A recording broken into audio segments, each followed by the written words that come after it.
మీ Siddipet traffic police తరపున మేము రెగ్యులర్గా స్పెషల్ డ్రైవ్స్ నిర్వహించడం అనేది జరుగుతూ ఉన్నది.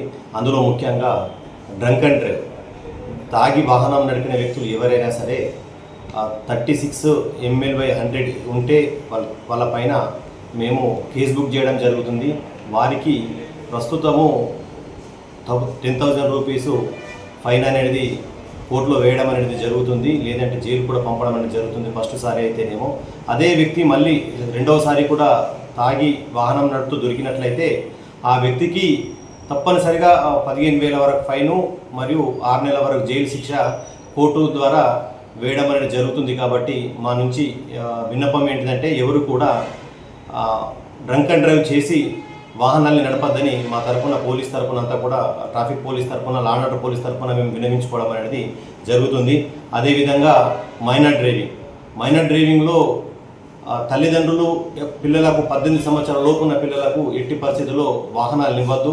వాహనాలు ఇచ్చినట్లయితే వాళ్ళు మేము ట్రాఫిక్ పోలీసు కావచ్చు, లా అండ్ ఆర్డర్ పోలీసు కావచ్చు, మైనర్ డ్రైవింగ్ పట్టుకున్నట్టయితే నడిపిన వ్యక్తికి 500 రూపాయల వరకు జరిమానా మైనర్కు.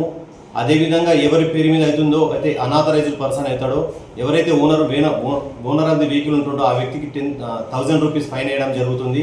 అదేవిధంగా ఛార్జ్షీట్ వేయడం జరుగుతుంది. ఛార్జ్షీట్ వేసినట్లయితే అతను కోర్టులో ఫైన్ కట్టుకోవాల్సి ఉంటుంది. కాబట్టి ఎవరు కూడా మైనర్ పిల్లలకు వెహికల్ ఇవ్వకూడదు. మైనర్లకు వాళ్ళకి నడపడానికి రాదు కాబట్టి యాక్సిడెంట్లు జరిగి ప్రమాదాలు జరిగే అవకాశం ఉంటుంది. కాబట్టి ఇవ్వద్దని మా తరఫున విన్నవించుకోవడం అనేది జరుగుతుంది. అదేవిధంగా డ్రైవింగ్ లైసెన్స్ లేని వాళ్ళు డ్రైవింగ్ లైసెన్స్ తీసుకోండి. వితౌట్ డ్రైవింగ్ లైసెన్స్తో వెహికల్ నడిపినట్లయితే 500 రూపాయలు ఫైన్ వేయడం జరుగుతుంది. అదే లేదంటే కోర్టుకు ఛార్జ్షీట్ వేసి ఫైన్ కట్టించడం జరుగుతుంది. సెకండ్ సార్ అయితేనేమో మళ్ళీ ఎక్స్టెండ్ అయ్యి ఫైన్ అవుతుంది.